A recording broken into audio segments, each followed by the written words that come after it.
নমস্কার বন্ধুরা, সাবিত্রী রান্নাঘরে স্বাগতম। আমি আজকে বানাচ্ছি চিচিঙ্গের তরকারি। একবার রেসিপিটা দেখে নিন। চিচিঙ্গাটা আমি এইভাবে চৌকো চৌকো করে কেটে নিয়েছি।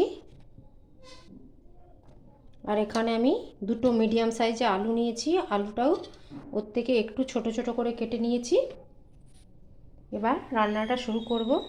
কড়াইটা বসিয়ে দিয়েছি, দিয়ে দিচ্ছি সর্ষের তেল 2 চামচের মতো।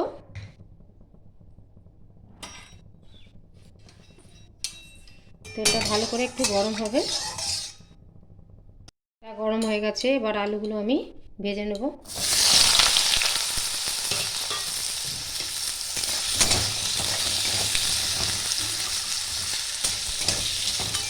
এটা আমি 1 মিনিট ভাজবো। 1 মিনিট ভাজা হয়ে গেছে। এবার দিয়ে দেবো ঝিঙেগুলো এর সাথেই। ঝিঙেগুলো আগে দিলে একটু জল বেরিয়ে যেত, দেরি হতো আলুগুলো ভাজতে, তাই জন্য আমি আগে একটু আলুগুলো ভেজে নিয়েছি। আর 1 মিনিট চিচিঙ্গাটার সঙ্গে ভেজে নেব।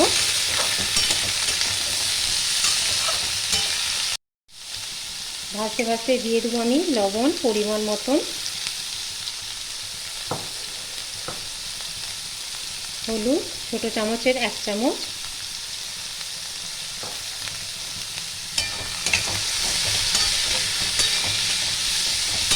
আর একটু ভেজে নেব।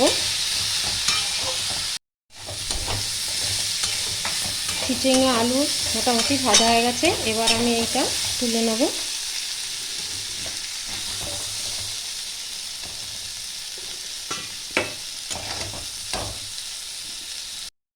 এবার একটু তেল দিয়ে দেব।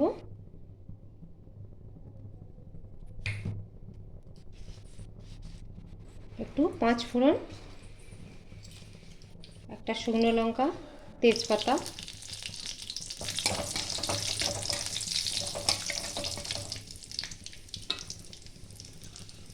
এবার দিয়ে দেবো আমি পেঁয়াজ কুচিয়ে রেখেছি একটা মিডিয়াম সাইজের।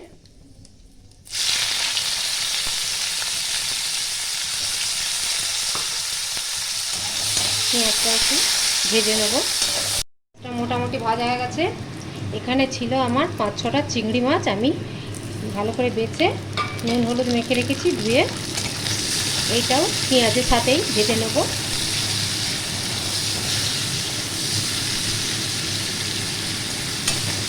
চিংড়ি মাছটা আপনারা নাও দিতে পারেন, দিলে কিন্তু স্বাদটা খুব ভালো হয়। এটা একটু আমি ভেজে নেব। ভাজতে ভাজতে দিয়ে দেবো হলুদ, 1 চামচ শুকনো লঙ্কা, আর অল্প পরিমাণে লবণ।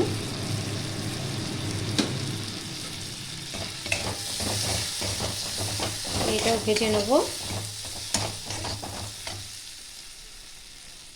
আস্তে দিয়ে দেবো আমি 1 চামচ পোস্ত বেটে রেখেছিলাম, পোস্তটাও দিয়ে দেবো।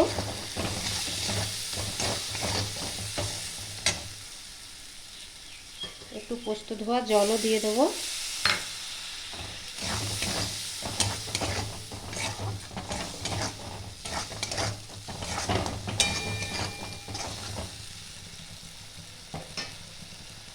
একটু কষিয়ে নেব হালকা করে।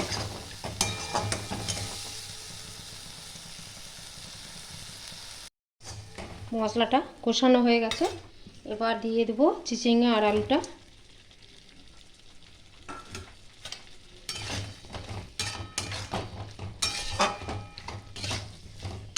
একটু নাড়িয়ে চাড়িয়ে নেব।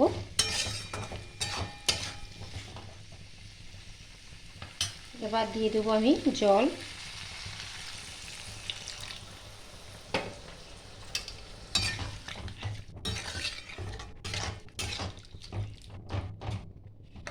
আলুগুলো মোটামুটি সেদ্ধ হয়ে গেছে।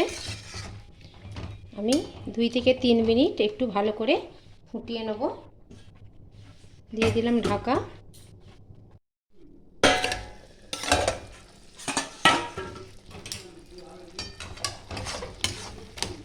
জলটা শুকিয়ে গেছে।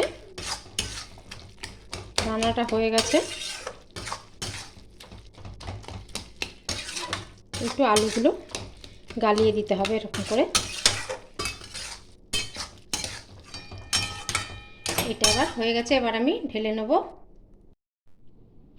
ভিডিওটা আমার ভালো লাগলে do like, share, comment, subscribe করতে ভুলবেন না। চলো দেখা হচ্ছে পরে রান্না নিয়ে। টাটা।